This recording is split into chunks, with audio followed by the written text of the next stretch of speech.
الحمد لله نحمده ونستعينه ونستغفره ونؤمن به ونتوكل عليه ونعوذ بالله من شرور أنفسنا ومن سيئات أعمالنا من يهده الله فلا مضل له ومن يضلل فلا هادي له ونشهد أن لا إله إلا الله وحده لا شريك له ونشهد أن سيدنا وسندنا وحبيبنا وشفيعنا ومولانا محمدا عبده ورسوله صلى الله تعالى عليه وعلى آله وأصحابه وبارك وسلم. أما بعد فأعوذ بالله من الشيطان الرجيم. بسم الله الرحمن الرحيم. واستعينوا بالصبر والصلاة وإنها لكبيرة إلا على الخاشعين الذين يظنون أنهم ملاقو ربهم وأنهم إليه راجعون. وقال النبي صلى الله عليه وسلم: القيس من دان نفسه وعمل لما بعد الموت، أو كما قال عليه الصلاة والسلام. صدق اللہ وصدق رسولہ النبی الکریم. میرے محترم بزرگ اور دوست، اللہ تعالی ہمیں زندگی گزارنے کا طریقہ بتاتے ہیں کہ انسان کامیاب زندگی کیسے گزار سکتا ہے. فرمایا واستعینوا بالصبر والصلاۃ، صبر سے مدد حاصل کرو. اصل میں انسان کا جو نفس ہے یہ بے صبری کا مظاہرہ کرتا ہے. ہر چیز میں، گناہ کے تقاضے میں، کوئی مشکل آ جائے تو واویلا کرنے میں، کوئی نیکی کرنی ہو تو اس نیکی سے بچنے میں. یہ تین کام ہوتے ہیں جو انسان کی زندگی میں ہوتے ہیں. اس کو نیکی کرنی ہے، نماز پڑھنی ہے، روزہ رکھنا ہے. کوئی اللہ کی طرف سے اس پر آزمائش آنی آ گئی ہے، کوئی اقدار، اس کی تربیت کے لیے کوئی مشکل اس پر آ گئی. لیکن ہماری تربیت ہوتی دراصل اس میں، کیونکہ اللہ رب العالمین ہے، ہمارے پالنے والے ہیں. ہمارا مربی اعظم اللہ تعالیٰ کی ذات ہے جو ہماری تربیت کرتی. اس طرح گناہ کے تقاضے میں جو کہ نفس کا مزاج ہے، ان تینوں میں یہ بے صبری کا مظاہرہ کرتا ہے، تینوں میں. اور تین ہی حالات ہیں جو مجھے آپ کو پیش آتے ہیں. فرمایا واستعینوا بالصبر. قرآن نے کہا کہ تم اب اس نفس کے ان تینوں چیزوں سے کیسے بچ سکتے ہو کہ اس نفس کو صبر کی عادت ڈال دو. حضرت سید عبد القادر جیلانی رحمۃ اللہ علیہ محبوب سبحانی فرماتے ہیں کہ تھوڑی دیر کا صبر، خواہ کسی مصیبت میں ہو، خواہ گناہ کے تقاضے کے وقت ہو، خواہ کسی نیکی کے کرنے میں ہو، فرمایا تھوڑی سی دیر کے صبر پر جو نتیجہ مرتب ہوتا ہے وہ سالوں پر ہوتا ہے. عجیب بات لکھی ہوئی. صبر تھوڑی دیر کا ہے کیونکہ انسان کو گناہ کا تقاضا آیا، اس نے صبر کیا. وہ ایک لمحہ تھا، منٹ تھا، آدھا منٹ تھا، اپنے آپ کو اس نے اس گناہ سے بچا لیا. اب ایک دو منٹ ہے، لیکن اس پر جو نتیجہ مرتب ہوگا وہ سالوں کا نتیجہ ہوگا. سالوں کے لیے رزق روٹی میں آسانی کر دی جائے گی، عزتیں بڑھیں گی، اللہ کا قرب بڑھے گا. تو یعنی تھوڑی دیر کے صبر پر سالوں کا نتیجہ مرتب ہوتا ہے. اور خاص طور پر ان اللہ مع الصابرین فرمایا کہ ہر حالت میں صابر کو میری مائیت مل جاتی ہے.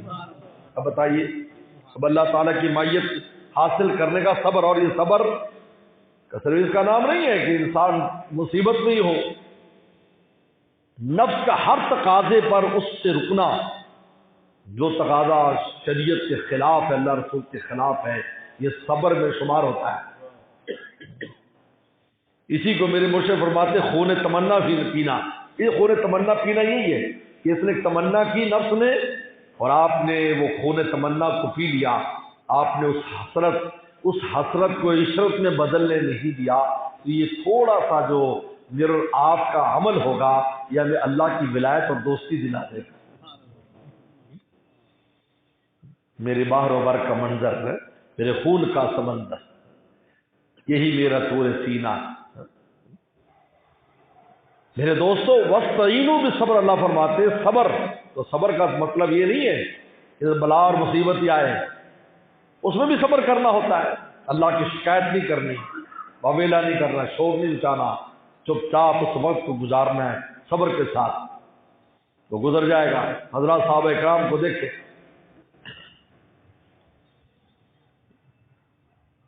23 سال کی زندگی پیغمبر صلی اللہ علیہ وسلم کے ساتھ انہوں نے صبر کے ساتھ گزاری۔ آج تک جہاں بھی کوئی اسلامی ملک ہے تو انہی کا فتح کرنا ہے، آج تک 1500 سال ہو گئے اور قیامت تک جائے گا۔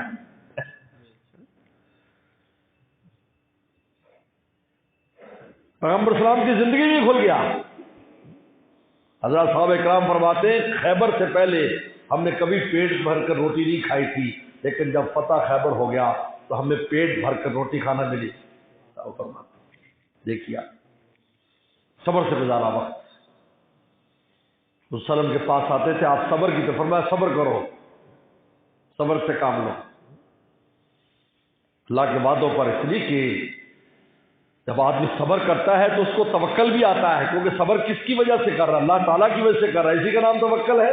اللہ کے سہارے صبر کر رہا ہے، اس مصیبت اور مشکل کے اندر وہ اپنے زبان کو، اپنے دل کو اور اپنی اضطرابی کیفیت کو چھپائے بیٹھا ہے، کس کے لیے؟ مولا کے لیے۔ یہی توکل، اسی کا نام توکل ہے۔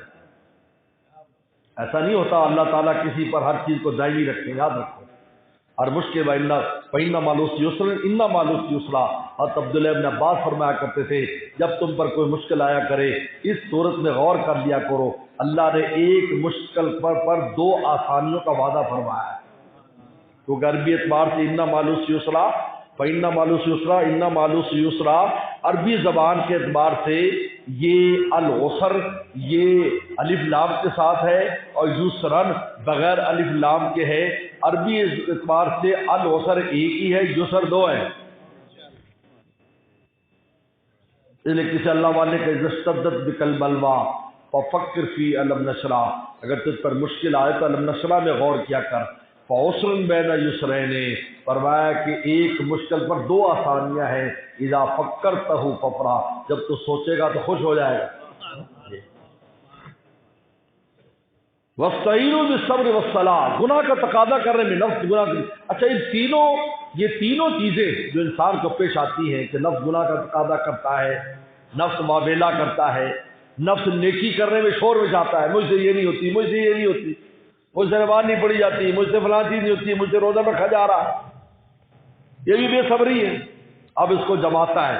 یاد رکھو ان تینوں سے نفس کی تہذیب ہوتی ہے، اور حضرت سید عبد القادر جیلانی رحمۃ اللہ علیہ فرماتے ہیں جو آدمی یہ مشق کرتا ہے، حالانکہ چھوٹی چھوٹی چیزیں ہیں کہ چھوٹا سا تقاضا پہ بھی یہ بد نظری کر لو، ہم نے کہا نہیں مجھے بد نظری نہیں کرنی، اب یہ دیکھنے میں چھوٹا تقاضا تھا اور آپ نے تھوڑی دیر کے لیے اپنے آپ کو اس سے بچا لیا، یا زبان سے کوئی بات کہنے کا تقاضا ہو رہا تھا، آپ نے اپنے آپ اس میں رو لیا، غصہ کرنے کا تقاضا ہو رہا تھا، آپ نے اپنے آپ کو رو لیا، کوئی مشکل پیش آئی، آپ کی مرضی کی بات پوری نہیں ہوئی، آپ کو تکلیف ہوئی، اور آپ نے صبر سے کہا کہ بھائی یار اللہ تعالیٰ کو ایسے ہی منظور ہوگا، اور یا آپ کو کوئی نیکی کرنے میں مشکل ہو رہی لیکن آپ نے قہرن جبرن تسبیح کر لی، تلاوت کر لی، نہ چاہنے کے باوجود بھی نیکی کر لی، دل نہیں چاہ رہا نماز پڑھنے کو، پھر بھی آپ نے زبردستی مصلی پر لا کر اس نفس کو نماز پڑھائی۔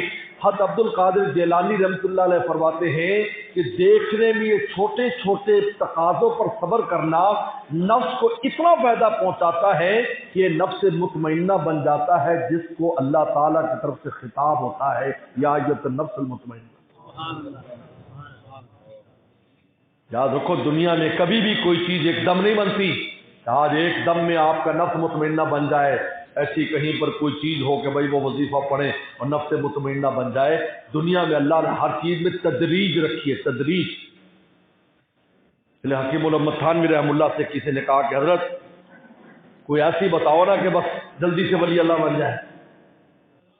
تو فرمایا بھائی تیرا بچہ پیدا ہوا تھا تو تیری تو خواہش ہوگی یہ گبرو جوان ہو جائے، تو کیا وہ گبرو جوان اگلے دن ہی ہو گیا تھا یا 16-17 سال لگے؟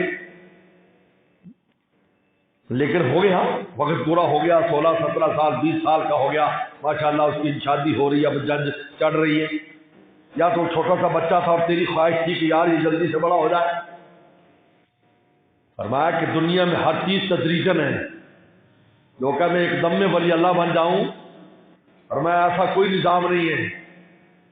اگر کوئی ایسا نظام نظر آتا ہے کہ جی فلاں بزرگ کے بعد کو گیا اور ایک نظر میں ولی اللہ بن گیا، فرمایا ایسا نہیں ہے، اس کے پیچھے بھی کوئی راز ہے. جو بزرگوں کے ملفوظات میں ملتا ہے، حضرت بہاؤالدین زکریا رحمۃ اللہ علیہ، حضرت شہاب الدین سہروردی رحمۃ اللہ علیہ کے پاس عراق میں گئے، عراق کے رہنے والے، یہ وہاں کا علاقہ ہے.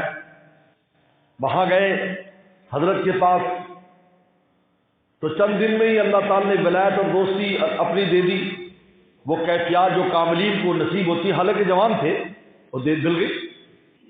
اللہ نے فرمایا جاؤ بھائی ملتان کے علاقے میں جاؤ، وہاں جا کر کام کرو. تو وہاں بہت پرانے سے پرانے لوگ بھی تھے جن کو 1-2 سال ہو گئے تھے. ان کا حضرت یہ جوان تو کل آیا اور اس کا کام ہو گیا اور ہم اتنے سال سے ہمارا کام نہیں بنا. فرمایا بھائی تم تو گیلی لکڑی ہو، یہ سوکھی لکڑی لایا تھا، آتی آگ پکڑ لی. حضرت تھانوی فرماتے اگر کسی کو ایک نگاہ سے کہیں ولایت ملی ہے تو اس کے پیچھے اس نے لکڑی سکائی بھی تھی. اس کے اندر پیچھے پتہ نہیں کتنے مجاہدات، تقاضے، دل کی تمنائیں، پتہ نہیں کچھ کوششیں کر رہا تھا. اب آگ لگانے کی دیر تھی اور کسی اللہ والے کے یہاں پہنچ تو اس نے آگ لگائی تو آگ پکڑ لی. اور جو گیلی لکڑی ہوگا تو پہلے تو بھائی لکڑی سکھائی جائے گی.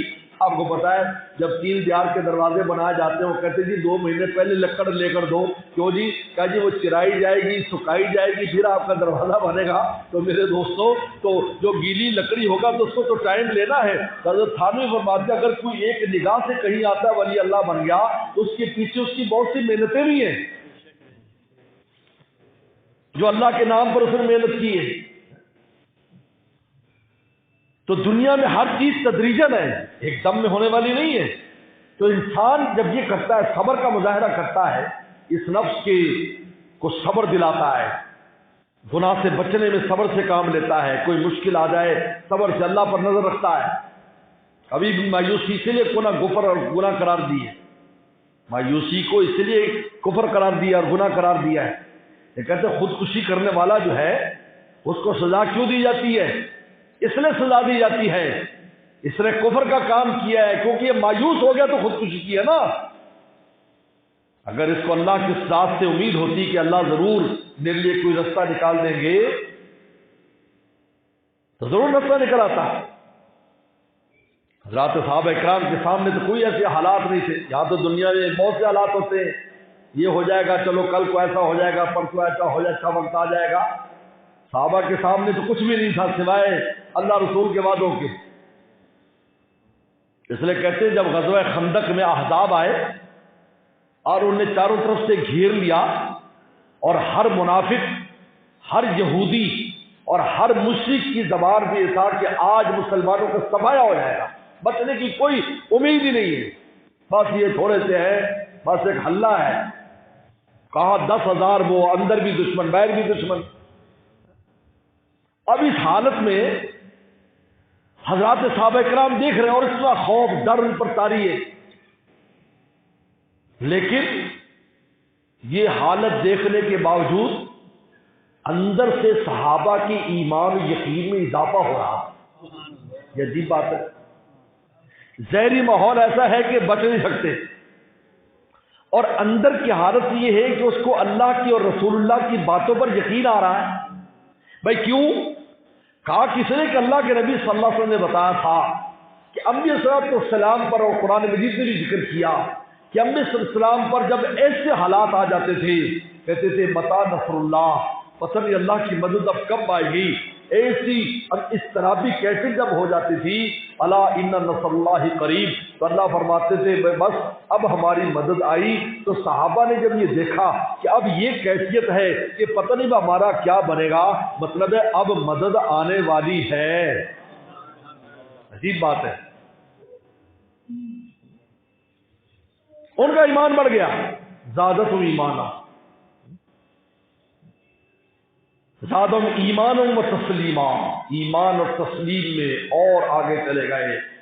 چنانچہ جب خندق کا مسئلہ ختم ہوا اور اللہ نے غیب سے مدد فرمائی، ہوا نے ان کے خیمے اکھاڑ ڈالے، ان کے پاؤں اکھاڑ ڈالے، فرشتوں کی جماعتوں نے ان کے دل میں رعب ڈال دیا اور وہ سب بھاگتے ہوئے، تو پیغمبر سے فرمایا سنو مدینہ والو، سنو، قیامت تک کے لیے میں تمہیں کہہ رہا ہوں، سنو، الآن نغزوہم ولا یغزونا، اب پوری دنیا کا کفر یہ سن لے، ہم تو لڑنے کے لیے جائیں گے لیکن کوئی مدینے پر چڑھائی نہیں کر سکتا۔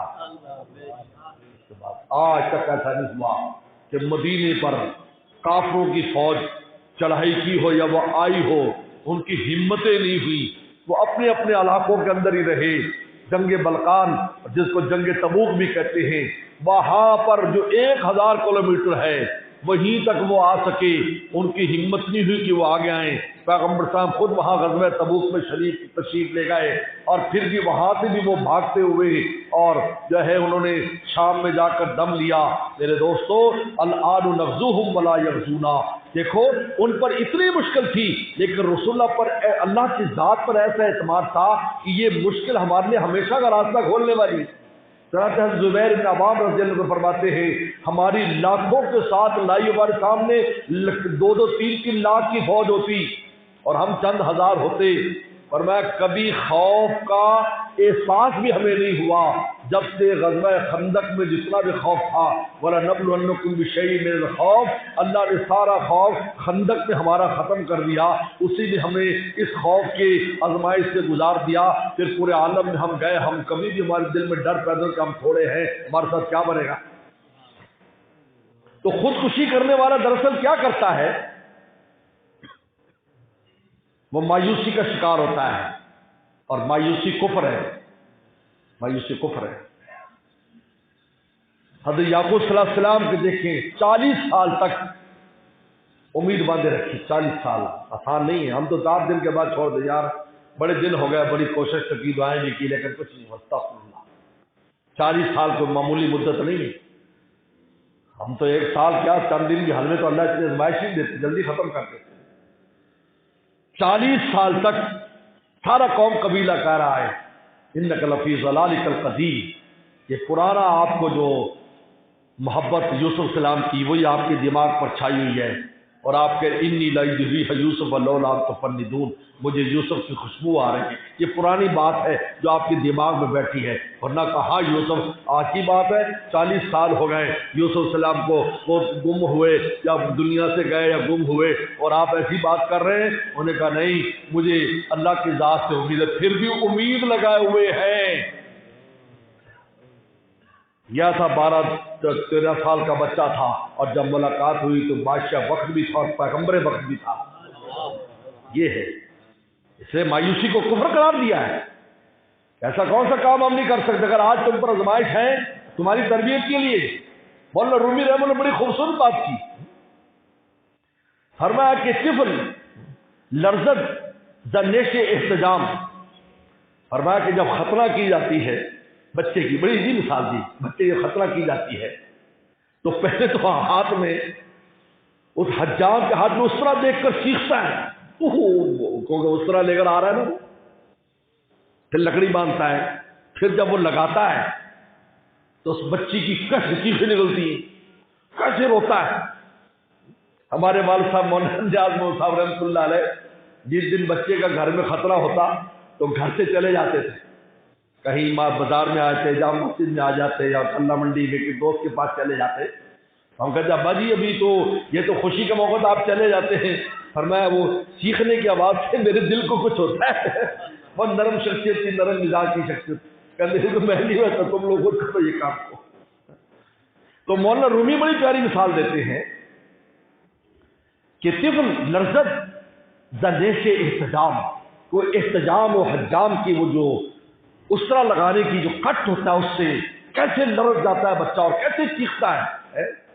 فرمایا کہ لیکن ماں مادر مشرق ازا غم شاد کام، اس رونے پر مشرق ماں باپ خوش ہو رہے ہوتے ہیں۔ فرمایا دیکھو وہ خوش ہو رہے ہیں کہ ماشاءاللہ جو مبارکبادیں مٹھائی کھلائی جا رہی ہیں، اور بچہ کہتا ہے میرے سے اتنا بڑا ظلم ہو گیا، مٹھائی کھلائی۔ مولانا رومی مثال دیتے ہیں، میرے بندو، اے اللہ کے بندو، اللہ تعالیٰ جب ہمیں کچھ تکلیف دیتے ہیں اور پھر اس تکلیف سے ہمیں کیا فائدہ ہونے والا ہے یہ رب جانتا ہے۔ اللہ خوش ہوتے ہیں، دیکھو میرا بندہ تھوڑا سا صبر کر لے گا، پتہ نہیں اس کے اوپر میں کتنے انعامات کی بارش کر دوں گا۔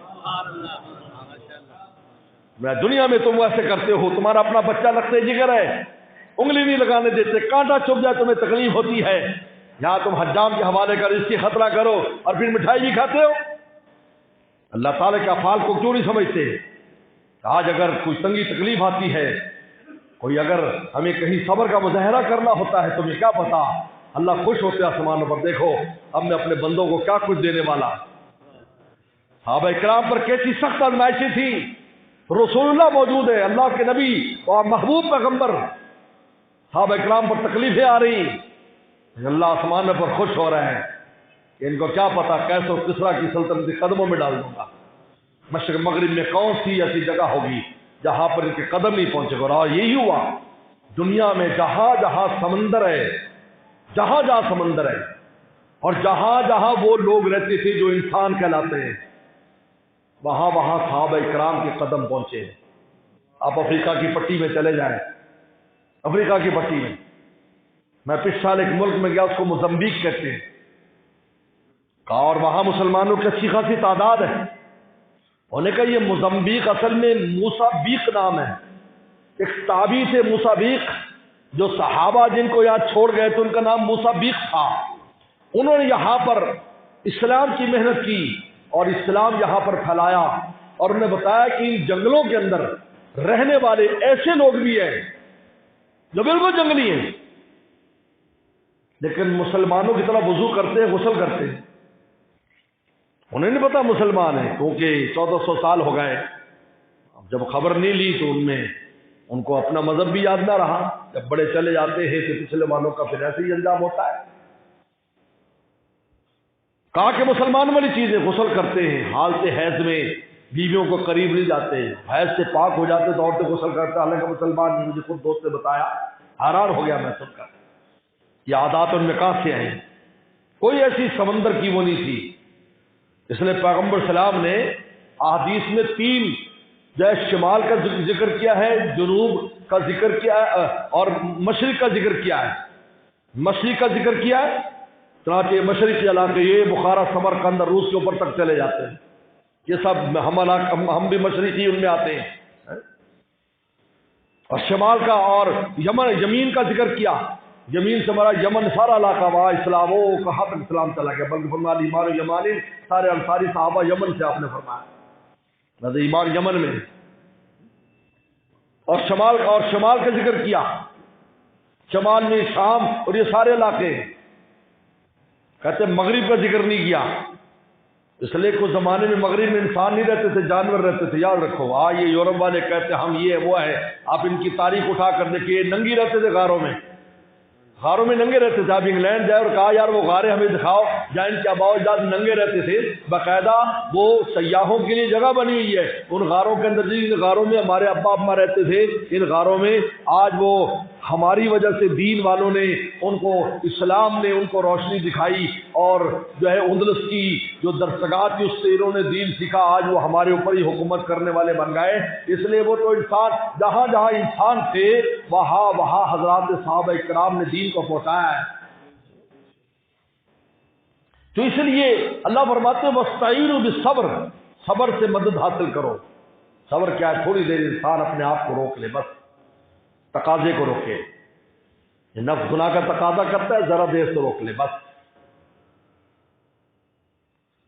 یہ مصیبت میں واویلا کرنا چاہتا ہے، ذرا روک لے۔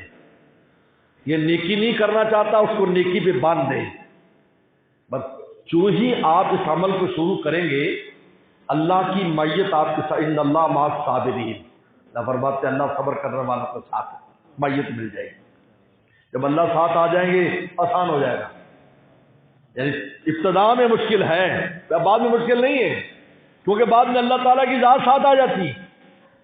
صبر کرنے میں اللہ کی ذات آئی، آپ کو اطمینان قلبی نصیب ہو جائے گا۔ اور حضرت تو فرماتے مولانا رومی کہ وہی گناہ کا تقاضا جو ہے، وہی گناہ کا تقاضے کو نیکی اور نور میں تبدیل فرما دیں گے، اور وہی نیکی جو انسان کو مشکل کر رکھ رہی تھی، وہی نیکی اس کے لیے آسان ہو جائے گی، اور وہ جو مشکل تھی وہ مشکل بھی دور فرما دیں گے، اور اس کے بدلے میں دنیا کے اندر بھی اس کا بدلہ دیں گے، اور آخرت کے اندر بھی بدلہ عطا فرمائیں گے۔ وَاسْتَعِینُوا بِالصَّبْرِ وَالصَّلَاةِ، دوسری چیز نماز فرمائی، نماز سے مدد حاصل کرو۔ پیغمبر اذا حضبہ امر، پیغمبر اسلام کو جب کوئی چیز ایسی پیش آ جاتی، خطرے کی چیز، ہولناک چیز، فزع الی الصلاۃ، نماز کے لیے دوڑتے تھے، فوراً نماز میں کھڑے ہو جاتے تھے، کیونکہ صبر کا اعلیٰ ترین مظاہرہ ہے۔ صبر کا سب سے اعلیٰ مظاہرہ جو ہے وہ نماز میں، کیونکہ باقی ساری عبادات میں انسان بات بھی کر لیتا ہے، دائیں بائیں دیکھ لیتا ہے، کھا بھی لیتا ہے، اگر طواف کے دوران کو پانی پی لے، طواف کے دوران کھجی کھا لے، منع نہیں ہے۔ کتنے شوگر کے مریض ہیں، ان کو یہ تلقین کی جاتی ہے یا عمرہ کرنے جا رہے ہو، حج کرنے، اپنے ساتھ کھانے پینے کی چیزیں رکھو، وہ وقوف عرفہ میں بھی کھا پی رہے ہیں، حاجی کنکری مارنے کے دوران بھی کھا پی رہے ہیں، طواف کے دوران بھی کھا پی رہے ہیں، صحیح کے دوران بھی کھا پی رہے ہیں، سجے کھبے دیکھ رہے ہیں، باتیں کر رہے ہیں، ٹیلی فون بھی سن رہے ہیں، ان کی عبادت میں فرق نہیں آتا۔ یہی روزے کی حالت ہے، روزے میں کھا رہے ہیں، پی رہے ہیں، جاگ رہے ہیں، سو رہے ہیں، کھاتے پیتے نہیں ہیں، باقی سارا کچھ کر رہے ہیں، اس سے روزے میں فرق نہیں آتا۔ زکوٰۃ دینے میں بات چیت کر رہے ہیں، گپ شپ لگا، کچھ فرق نہیں آتا۔ لیکن نماز کیسے اللہ اکبر کہنے کے بعد اب آپ کو نہ کلام کی اجازت ہے، نہ دائیں بائیں دیکھنے کی اجازت ہے، نہ اب اپنی مرضی سے کہیں جانے کی اجازت ہے، اب بس اللہ اکبر کہہ کر اب آپ صبر کا اعلیٰ ترین جو مظاہرہ ہے وہ نماز میں ہوتا ہے۔ لہٰذا عمر رضی اللہ عنہ فرمایا جس کی نماز اعلیٰ ہو جائے گی اس کی دنیا کی زندگی بھی اعلیٰ ہو جائے گی، کیونکہ صبر کا اعلیٰ مظاہرہ ہے۔ اس لیے آپ نے تمام گورنر لکھا، دیکھو یہ تمہاری گورنری چاہتے ہو کہ اچھی ہو، گورنری اچھی ہو تو دیکھو اپنی نماز اچھی کرو۔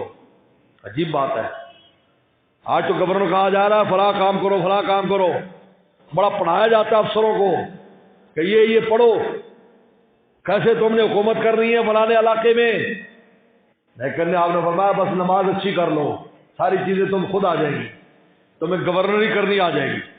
اور اس زمانے کا گورنر، آج کا گورنر، آج کے تو کئی بادشاہ ایک گورنری میں، یعنی اتنی بڑا علاقہ ہوتا تھا گورنری کا، یعنی عراق کا پایا سلطنت بغداد، یا اس وقت تو بغداد نہیں تھا، بعد میں بنا، اس وقت کوفہ یا بصرہ تھا، اور وہ حکومت سندھ تک آتی تھی اور بخارا سمرقند تک جاتی تھی۔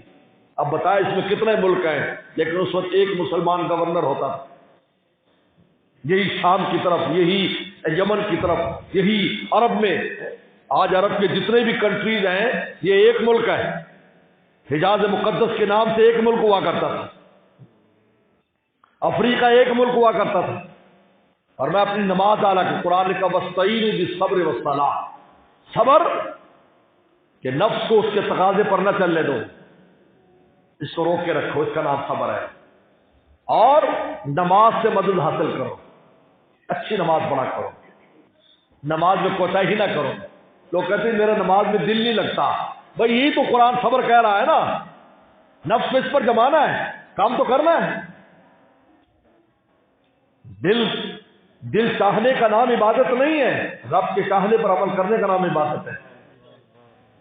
اس لیے کسی اللہ والے سے کسی نے پوچھا کہ حضرت کیا بات ہے کہ جب میں ذکر کرتا ہوں، یہ کرتا ہوں تو میرا دل نہیں لگتا، پہلے دل لگتا تھا۔ پر میں اللہ تعالیٰ دیکھنا چاہتے ہیں تم عبد اللطیف ہو یا عبد اللطف ہو، تم عبد اللطیف ہو یا عبد اللطف ہو۔ اگر تم عبد اللطیف ہو تو عبادت نہیں چھوڑو گے، بھائی لطیف ذات کے لیے کرنی، اور اگر عبد اللطف ہو مزے کے لیے کرنی تو پھر تو آپ نے اللہ کے لیے کی نہیں، آپ تو مزے کے لیے پڑھتے تھے نماز، مزے کے لیے نیکی کرتے۔ کہ مجھے مزہ آتا تھا میں ذکر کرتا تھا، مجھے مزہ آتا تلاوت کرتا تھا.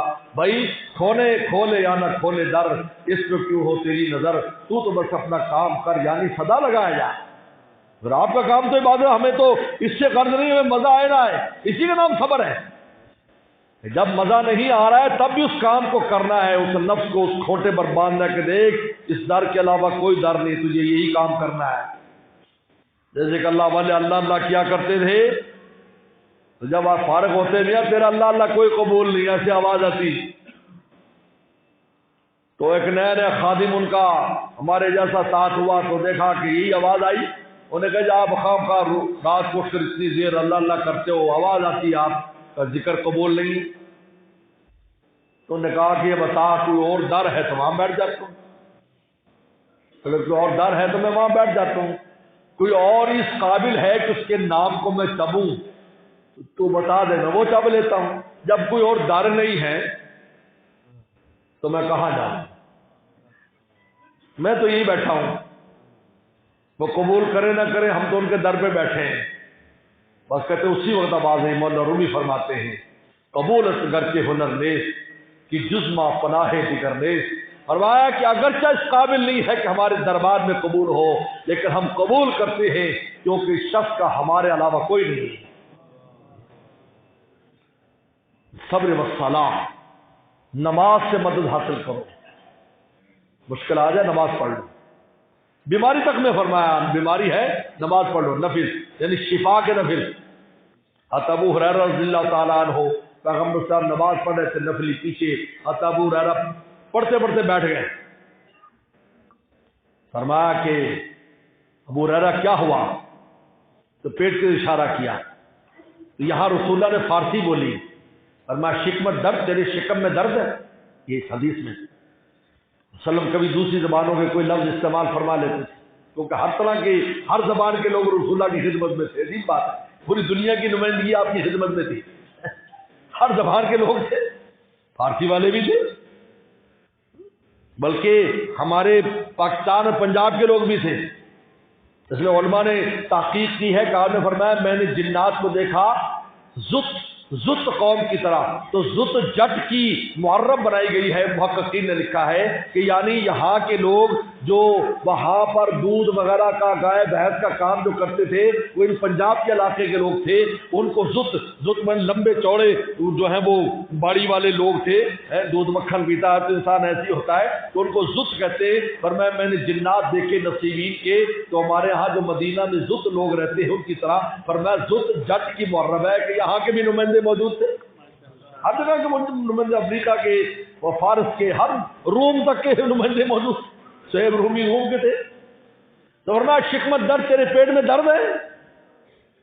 کہ نام یا رسول اللہ، ہاں. پر صلی نماز پر فإن فی الصلاۃ، کھڑا ہو 2 رکعت پر شفا کی نیت سے تیرے پیٹ کا درد ٹھیک ہو گیا.